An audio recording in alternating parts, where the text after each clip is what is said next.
Buenas tardes, amigos. Una vez más estamos ante la gran aventura de leer, en esta ocasión con Juan Pablo Moreno. Juan Pablo Moreno tiene una curiosa trilogía de Joaquín y Palmira, con no menos curiosos títulos. El primero dice algo así como "No siempre puedes conseguir lo que quieres", que fue finalista además del premio Fernando Lara. El segundo es por si, ay, ¿cómo era? Por si lo intentas, pero si lo intentas Pero si lo alguna vez, intentas algunas veces. es así. Y el tercero, podrías encontrar lo que necesitas. Bien, la aventura de leer con nuestro querido amigo Juan Pablo Moreno. Adelante, Juan Pablo, ¿cómo estás? Pues estoy muy bien, encantado de estar aquí. Bueno, y nosotros también, encantados de tener a una figura como tú. Hemos visto que el Observatorio para la Cultura, que depende del ministerio correspondiente, dice que en una encuesta el 36,6% de los españoles han declarado que no leen libros. ¿Cómo ves tú esta situación? Así, la primera en la frente. ¿Qué te parece esto? Bueno, la lectura ayuda, bueno, ni leen libros ni saben hacer un porcentaje. Es tal como sale en el informe PISA. La conclusión de esto es que hay conocimientos básicos que no se promueven como se deberían promover actualmente. La lectura, la comprensión lectora te permite y te da una serie de herramientas, no siempre a nivel de conocimientos, sino a nivel de aprender a razonar, que no te proporciona ninguna otra herramienta. Hay conocimientos básicos en los que estamos muy por detrás de lo que debería producirse. Y evidentemente no tengo una solución, pero sí partiría por el hecho de un cierto mayor nivel de exigencia y enseñar a la gente a disfrutar de tanto de la lectura como del razonamiento lógico. O sea, te sientes bien haciéndolo. Y ahora hay muchísima gente que no lo hace en absoluto. De manera que podríamos deducir de aquí que el ministerio correspondiente tendría que tomar alguna acción para mejorar esta situación. Sí, claro, pero parte todo el hecho de la enseñanza básica, la enseñanza Sí, primaria. sí, Tienes sí. Según el informe que PISA, no está. exigirle leer y sacar conclusiones. Sí, Tienes no solo que no lean, es que el analfabetismo funcional se ha multiplicado. Hace 100 años la gente no sabía leer, pero los que sabían leer sabían interpretarlo. Ahora hay mucha gente, hay otro tipo de analfabetismo. La gente que sabe la mente no entiende lo que lee. Y eso es un problema muy grave para la vida, no solo para tener debates, es para la vida. una de las frases que decía el irónico Mark Twain es que quien sabiendo leer no lo hace, no tiene ventaja alguna sobre el que es analfabeto, es decir, sobre quien no sabe leer. No tiene ventaja. Te pones al mismo nivel, pero voluntariamente. Es como si fueras un analfabeto funcional. He decidido ser Exactamente. analfabeto y Es exactamente lo mismo. Es lo que hay que promover. Hay que promover evitar que haya analfabetos funcionales, porque lamentablemente hay demasiados. bien. ¿Tienes alguna presentación en mente, programada? No, a corto plazo no, porque la trilogía la publiqué hace tiempo y tengo otro. He colaborado en dos libros colectivos recientemente, donde tengo relatos y he participado en ellos, pero tampoco tengo demasiado tiempo. Empezaré a hacer más presentaciones cuando consiga publicar los otros dos libros que tengo todavía pendientes, que tengo Sí. finalizados, pero no publicados. Eso es lo que te iba a preguntar, porque por lo que entendí tenías dos novelas terminadas buscando, digamos, el camino para llegar hasta los lectores. Y Sí, entonces, sí, bueno, sí, pensaba que sí iba a ser un poco más inmediato, pero bueno, los caminos de los editores también son a veces mucho más intrincados. bueno, el conseguir, es que quiero hacerlo bien. O sea, cuando acabé la trilogía, o sea, la primera novela de la trilogía fue finalista de Fernando Lara Ujú. Y luego la continué y luego decidí que quería reescribirla y me dio mucha prisa por publicarlo. Cuando lo finalicé, pues porque me había liberado de ella una obra en la que había estado escribiendo, había estado esforzándome en ella 6 o 7 años. Y nada, me di mucha prisa, la autopubliqué y bueno, está ahí, estoy muy contento con ellas y la gente que les ha leído, pues me dice que les ha gustado mucho. Con las dos novelas que tengo ahora quiero hacer las cosas bien. Entonces, conseguir editorial hoy en día es muy fácil, conseguir una editorial buena es muy difícil. Entonces, nunca ha sido tan fácil publicar como ahora y posiblemente sea, por eso se publican 90.000 libros al año, y, y, y nunca ha sido, creo yo, tan difícil trascender a un público medianamente un poquito más amplio. Entonces yo creo que me han quedado las dos siendo muy distintas, me han quedado lo suficientemente bien y quiero hacerlo bien, o bien porque la editorial me apoye o porque tenga tiempo suficiente para dedicarle yo. Y ahora mismo no lo tengo. Entonces, En la aventura de leer intervienen, lógicamente, desde el autor hasta el lector. Pero en la cadena, que en sueco ya sabes que tiene un refrán que dice que el eslabón más débil de una cadena es el que determina la fuerza de esa cadena, ¿vale? Pues en esa cadena hay no solo autores, hay editores, pero también hay correctores, maquetadores, ilustradores, impresores, distribuidores. Y como tú me da la sensación de que apuntas, sin una buena distribución, el libro es muy difícil que llegue al gran público, o digamos a un público que se pueda hacer con él. Es decir, que en un supermercado del libro haya libros es normal, pero que en las librerías, digamos, de cierta importancia, aunque estén en un barrio, haya libros, ya empieza a ser un poco más difícil. No tengo otra ocasión mejor que esta para preguntarte que, qué hay de autobiográfico en tus obras, en esa trilogía, en esos cuentos, en esos relatos que has publicados también. bueno, eh, yo tengo un trabajo exigente. En estos momentos soy director financiero de un grupo de empresas, etcétera. No tengo demasiado tiempo. Entonces, eh, todo está ambientado, escribo ficción contemporánea, sea más o menos thriller o puramente ficción contemporánea, novela de personajes, etcétera. Todo está basado en situaciones que he tenido cerca, por algún motivo u otro. Entonces, hablando de la trilogía, yo empecé a escribirla pues, hace algo más de 10 años y cuando se me ocurrió, fue la primera novela, fue la primera obra de ficción que escribí. Cuando se me ocurrió escribirla, era básicamente decidí ambientarla en una situación de empresa en la que estuviera familiarizado. Y la premisa de partida era pues una situación que no era la mía, de un personaje masculino que se sintiera suspenso en todas sus asignaturas de la vida, o sea, tuviera problemas en el trabajo, problemas con la pareja, problemas con los hijos, etcétera, y luego que fuera resolviéndolos poco a poco, enfrentándose a situaciones nuevas y que le fueran más dificultades todavía. Encuentras un trabajo donde descubres una trama de corrupción, que luego en ese trabajo conoces a una chica con la que podrías iniciar una relación, vas incrementando el nivel de tensión dramática que hubiera en el personaje. ¿En qué medida está basado en mi vida? Pues las anécdotas, muchas. Las cosas profundas dentro de la historia, ninguna. O sea, yo no he entrado en ninguna empresa en las que haya habido ningún tipo de trama de corrupción relevante, afortunadamente. Está bien matizado lo de relevante. Relevante, pequeñitas alguna cosa, ¿no? Pero Sí, sí, sí, relevante pero ninguna, somos eh, humanos, Juan Pablo. ninguna gorda. Y con respecto a la trama personal del personaje principal, yo siempre cuento que en lugar de pasar yo la crisis de los 40, que un personaje inventado por mí la pasara, con lo cual yo ya me la doy por pasada.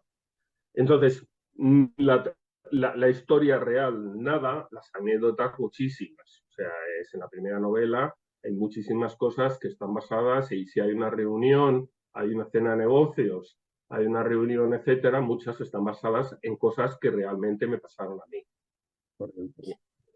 Pero nada más. Y luego, con respecto a las otras, bueno, evidentemente en las secuelas menos, pero basada en el conocimiento que tenía.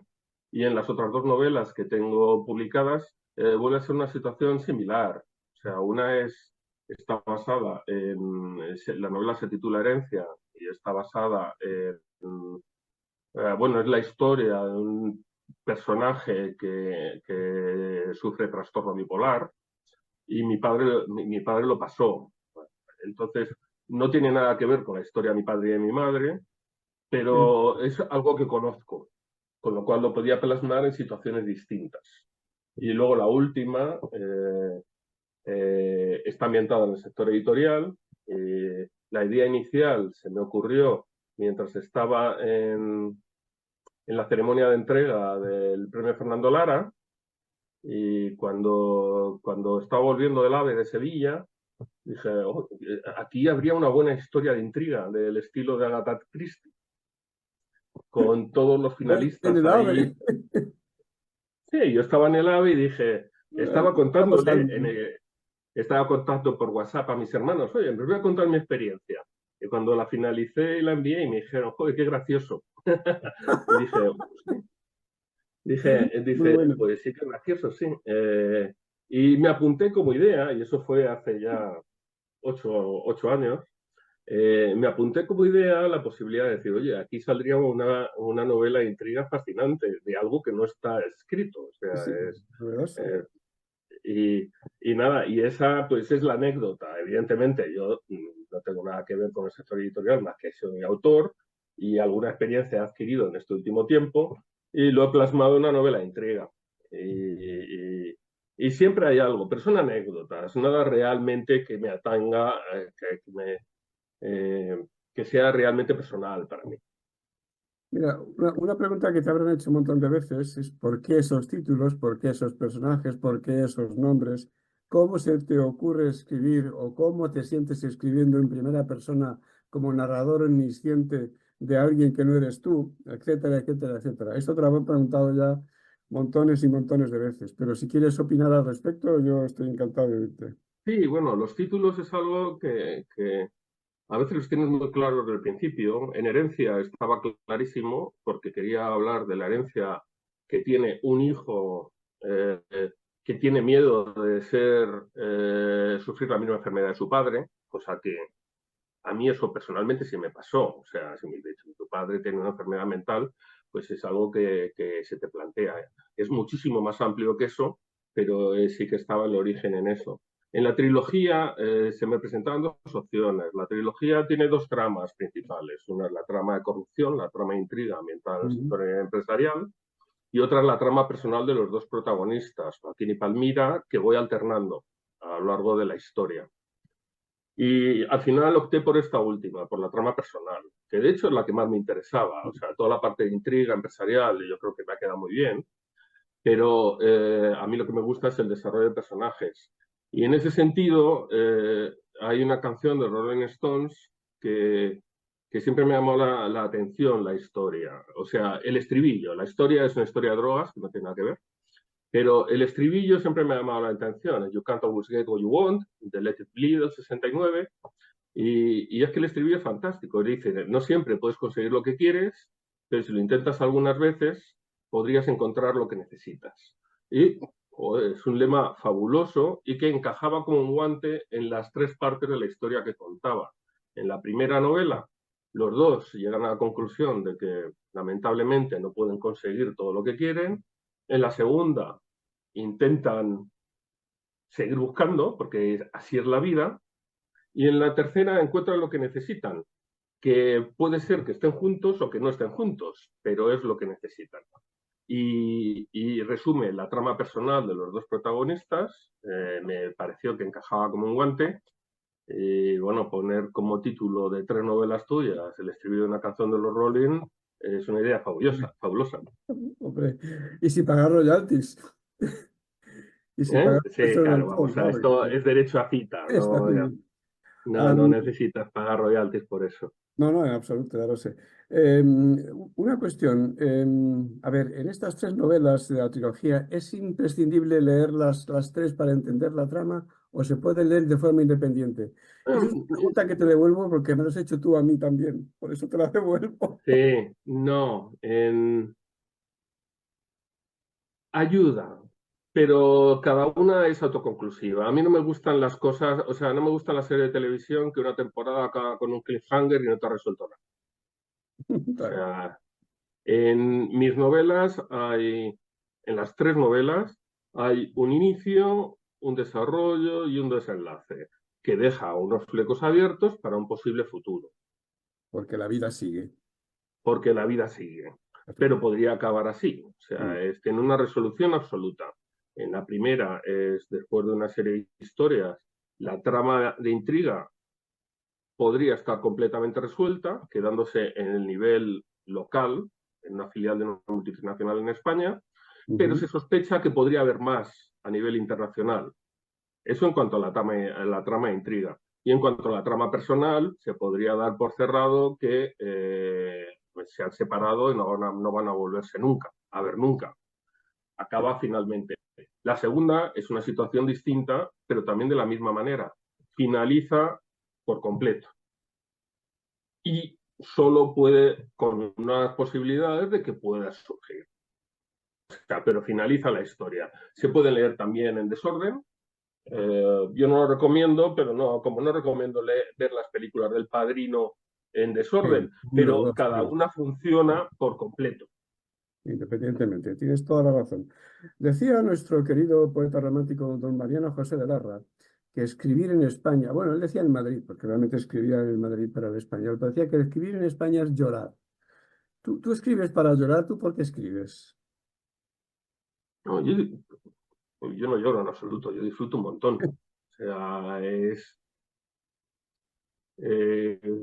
lo descubrí tarde, yo disfrutaba leyendo, leía muchísimo, ficción, no ficción, historia, ensayo, divulgación científica, leía de todo. Y en un momento dado, pues empecé a escribir una historia y dije, oh, pues, esto me lo paso bien, o sea, es que lo disfruto más que leyendo. Es, de hecho, ahora leo muchísimo menos que leía antes, porque dedico Sí, una cantidad de tiempo tremenda a escribir. Es, y disfruto encontrándome con problemas, o sea, tomando decisiones sobre cómo iniciar la historia, eh, atascándome en medio, sabiendo a dónde quiero llegar, pero no cómo. Me he quedado en medio sin saber cómo continuar una historia, sabiendo a dónde quería llegar, pero con un problema específico, me he quedado meses sin saber cómo continuar y disfruto resolviendo el problema que supone el conseguir llevar una historia donde yo quiero llegar. Para mí no llorar, para mí escribir. Llorar sería, por ejemplo, si tuviera que escribir por obligación. O sea, puede que sí, no lo sé. Eh, no es mi caso. O sea, yo escribo porque disfruto construyendo historias y me establezco desafíos concretos. La primera vez que decidí escribir desde el punto de vista femenino, pues me escribí ese reto y luego la decisión de escribir desde el punto de vista de un enfermo mental, pues me supuso un reto tremendo. Ese fue un reto enorme en el sentido de que al principio resultaba profundamente desagradable a cualquiera que lo leyera. Y ahora sigue siendo duro para quien lo lee, pero la gente ve la superación, el esfuerzo, etcétera, de esa persona para vencer un problema y es el mejor personaje de la novela. De hecho, es el personaje que más me gusta de todos los que he escrito. Yo disfruto escribiendo, no soy como Larra, ¿eh? O sea, para no, nada. no disfrutas. No te vas a pegar un tiro tampoco, porque no No, tienes un amante que te va a dejar porque se va a Filipinas con su marido. Perfecto, no es el entendido. caso, no. Am, la lectura perjudica, hay gente que considera que la lectura perjudica. ¿A qué puede perjudicar la lectura? No perjudica a nada, salvo lo que quiera hacer es ser un ignorante, tener desconocimiento, no saber nada. O sea, la lectura ayuda, siempre te ayuda a tener conocimientos, te enseña a razonar, te enseña a muchas cosas. Pero sí querría hacer un matiz con respecto a esto. Es una lectura amplia y con cierto sentido, porque una de las cosas que se está produciendo hoy en día es la lectura sesgada de solo las cosas que quieres oír. No tiene sentido. O sea, yo cuando leía más periódicos que ahora ya no tengo tiempo ni ganas, leía de diversas versiones de periódicos. O sea, tanto tienes que leer cosas amplias, puntos de vista amplios para construirte algo. O sea, una lectura completamente sesgada, como la que se produce hoy en día, te produce otro tipo de ignorancia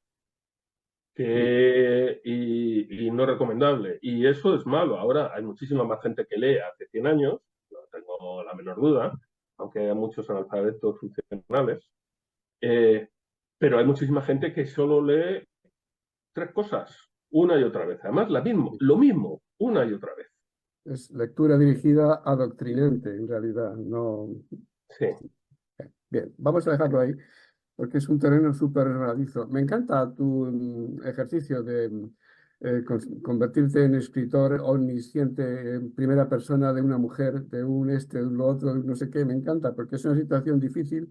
El lector está acostumbrado al narrador omnisciente, etéreo, desconocido, ¿verdad? Que yo, en aquel momento hubo, no sé qué, pasó, dejó de pasar, pero que lo cuente uno en primera persona, sobre todo cuando es un personaje que no eres tú, que te estás tú, digamos, revistiéndote de esa personalidad, desde luego no es sencillo y te felicito por ello.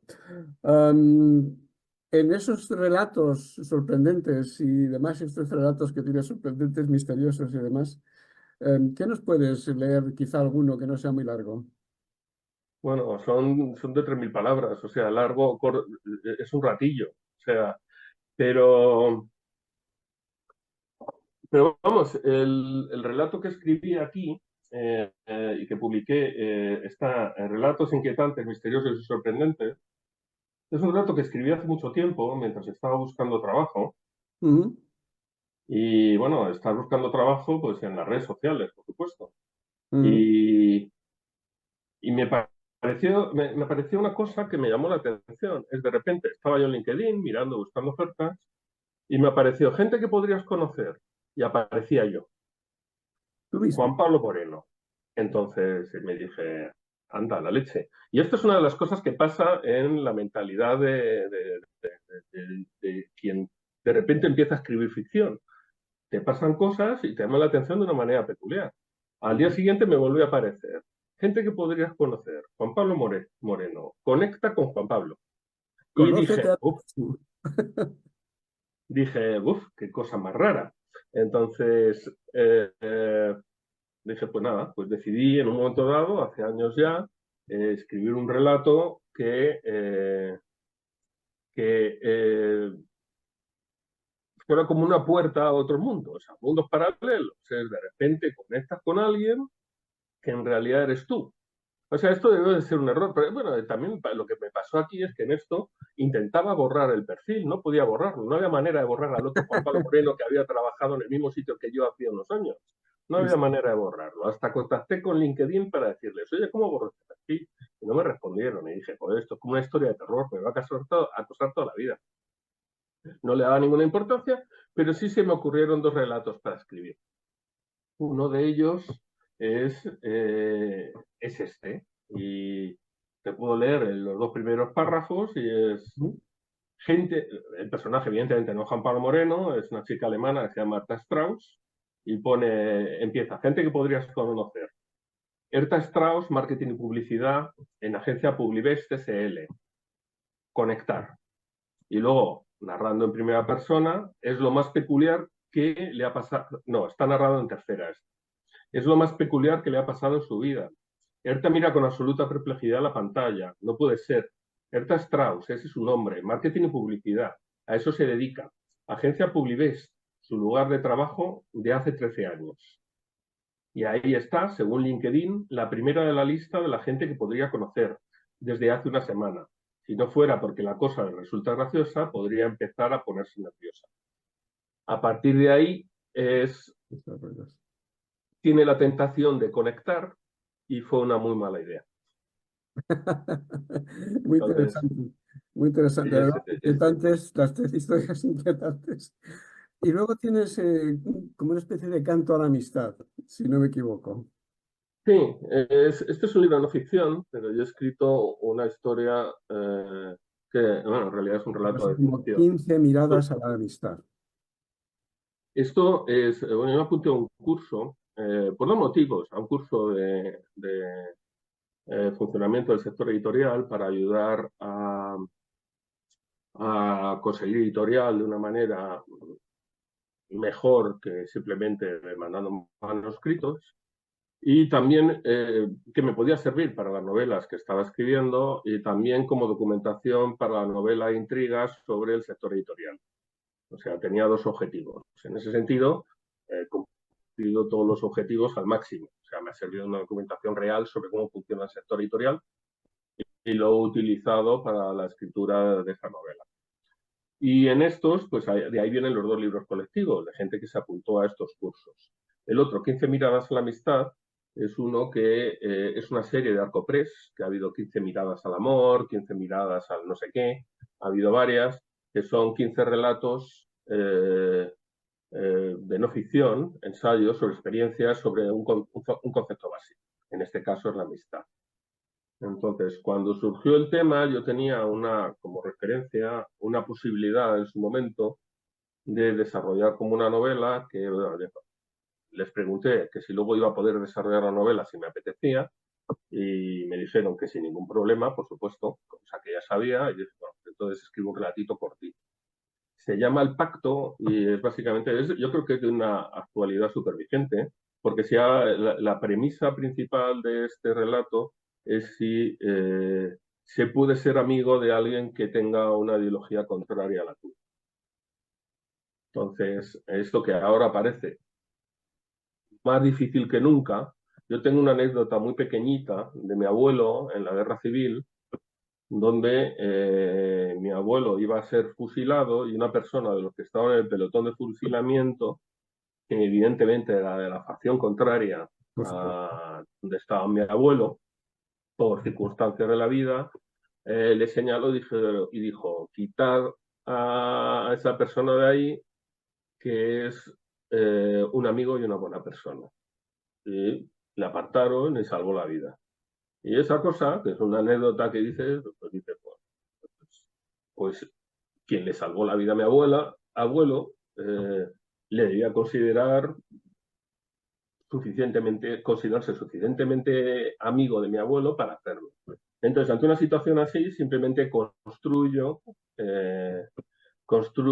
el relato. El relato y las conclusiones, dado que es un libro de no ficción, en referencia a ideología y amistad.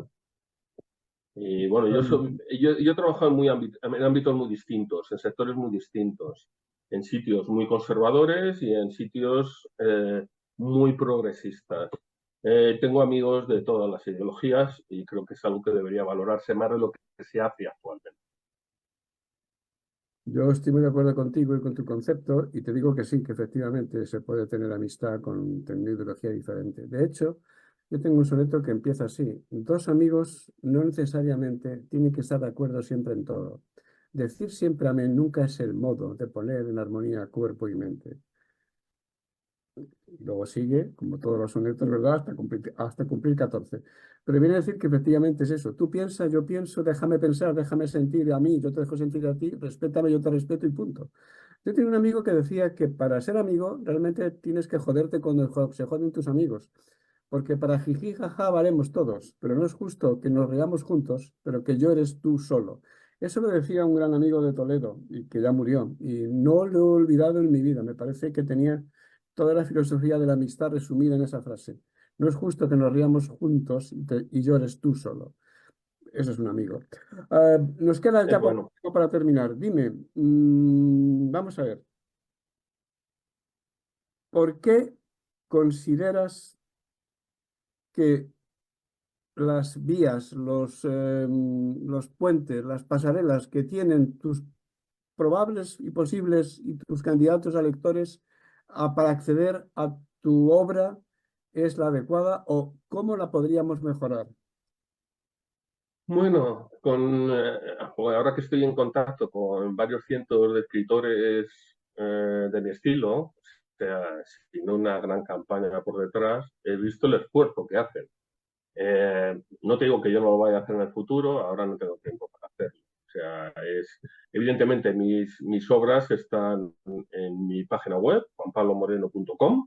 Señor. Ahí puedes leer sobre ellas y si te interesa encontrar enlaces a un montón de sitios donde están a la venta. Ujú. Y, y bueno, están en todas las plataformas de venta, están bajo demanda, se publicaron hace tiempo. Eso es lo que decía al principio. Ahora es facilísimo publicar y a diferencia de antes no se descatalogan. Antes, si no estaban en la librería, no estaban. Estaban un tiempo, se Sí. devolvían todos, se tiraban y ya está. Ahora, dentro de 5 o 10 años, si decido mantenerlas en estas páginas, se va a poder seguir comprando. O sea, es algo, la vida del producto es, si tienes una ventana de venta grande o pequeña en el momento del lanzamiento, pero no desaparece. Y eso es fantástico. O sea, en el sentido de mi primera novela se publicó a finales del 19 y ahí está. O sea, la puedes adquirir sin ningún problema. En Amazon, en el Corte Inglés, en Eso, Caligrama, no, en la todos FNAC, sitios. las grandes superficies. De hecho, y esto es bueno que lo sepan también los lectores, hay librerías, no tiene que ser el Corte Inglés ni la Casa, hay librerías que tienen su propia máquina de imprimir, es decir, que tienen como tú has dicho, los libros que están para imprimir bajo demanda, ellos tienen un acuerdo con la imprenta que en su día hizo la primera tirada y solicitan directamente un ejemplar o dos y se los faciliten y ya está. O sea que tampoco es necesario depender de un distribuidor que en un momento dado, hasta que no pase por allí, no va a entregarte tu ejemplar. De manera que sí, hay medios, hay vías, como tú decías, actualmente es mucho más sencillo acceder a un libro de lo que era hace 10, 15 años, pero bueno, ahí estamos. Y tenerlo durante muchísimo tiempo. En ese sentido, bueno, la edición mía de mis libros en Amazon, al no ser una editorial grande, es peor que Mm. la normal. En Amazon lo publican sin solapas, etcétera. Pero el proceso de impresión de Amazon es algo impresionante. Es que lo imprimen en Polonia de Mm. uno en uno y lo recibes al día siguiente. Sí, sí. O sea, Además, viaja por la noche, lo tienes al día siguiente en el buzón que hayas decidido, por si no estás en casa. ¿Qué es es eso? algo impresionante. Es alucinante En cómo ese, funciona en este momento este tipo de plataformas. Pero bueno, es impresionante. Con lo cual, sí, o sea, es que todo el hay mundo que acceso. quiera que le llame Ya. la atención. La dificultad es cómo llegar a esos posibles lectores que muy posiblemente le gustara lo que estás Pues escribiendo. O sea, esa, eso es esa, lo que esa es requiere un la nivel de pregunta del esfuerzo. millón, Juan Pablo.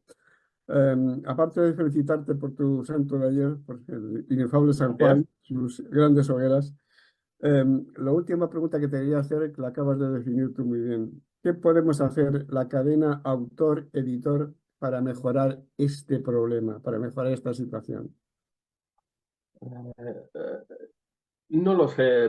Para mí, o sea, después de esto, he llegado a la conclusión de que son dos mercados completamente distintos. O sea, hay algunas editoriales, no sé cuántas, pero algunas editoriales donde sus clientes o consumidores son los lectores y que hacen lo necesario para conseguir lectores para sus autores. Y luego está el grueso de las editoriales, donde básicamente y hacen su labor muy valiosa, que yo valoro mucho, es proporcionar servicio a los autores, pero más que nada como si fuera un hobby, algo que tú quieres hacer porque quieres tener un libro en tus manos.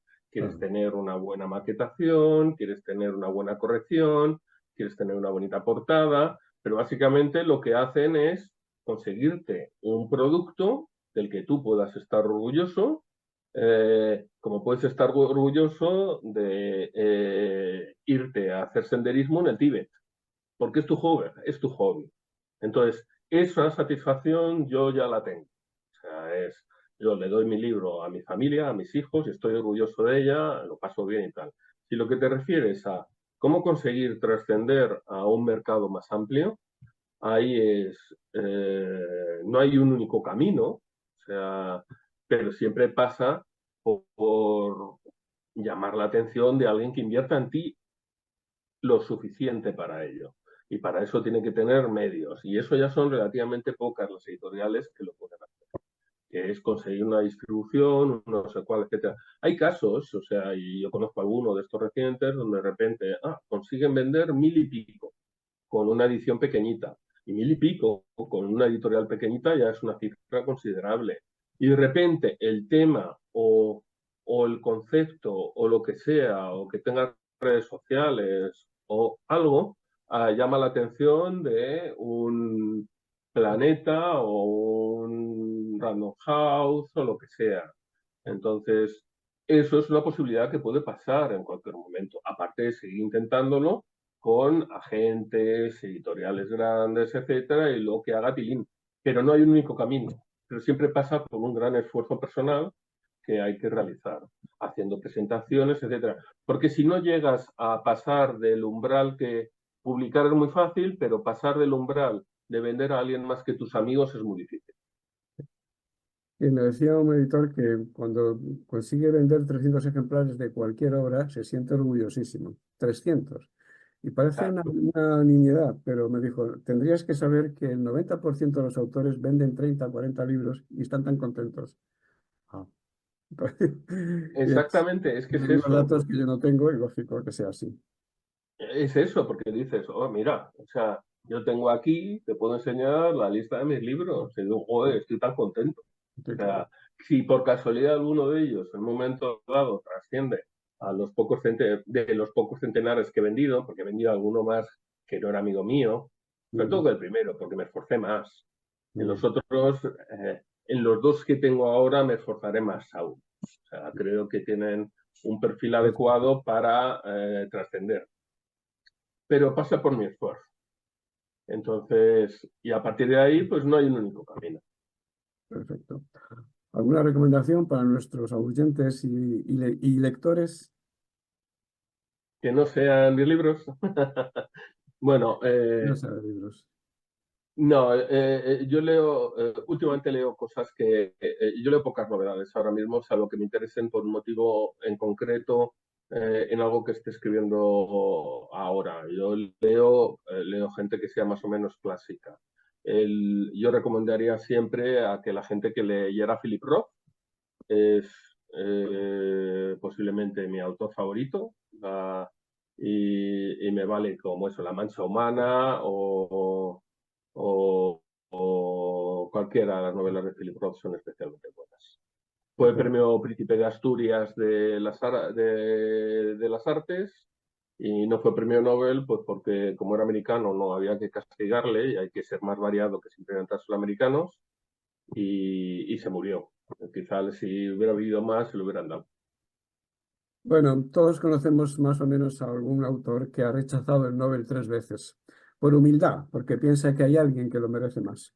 Pero Ya. esto, esto es consustancial a la naturaleza humana. Queridos amigos, hasta aquí la gran aventura de leer de hoy con don Juan Pablo Moreno y su hermosa trilogía que os recomiendo. Ya nos ha dicho que no es imprescindible leerla en ningún orden concreto, pero que se puede leer, por supuesto, en el orden que se ha sido escrita y que terminan, tienen principio y fin por sí mismas y que bueno, pues que ya está, que la vida sigue y que cada historia no es más que la culminación de un relato. Y punto. Eso significa que puede haber más, que puede haber más, o que no pueda haber más. Todo ya depende del autor. Y en eso estamos. Decía Pirandello que tenía 6 personajes en busca de un autor. Decía Unamuno en Níbora que tenía también sus personajes buscando tal. Y ahora aquí tenemos a autores buscando en busca del editor. Juan Muy bien. Juan Pablo, muchas gracias y nos vemos pronto. Gracias, Ángel. Nos vemos. Gracias.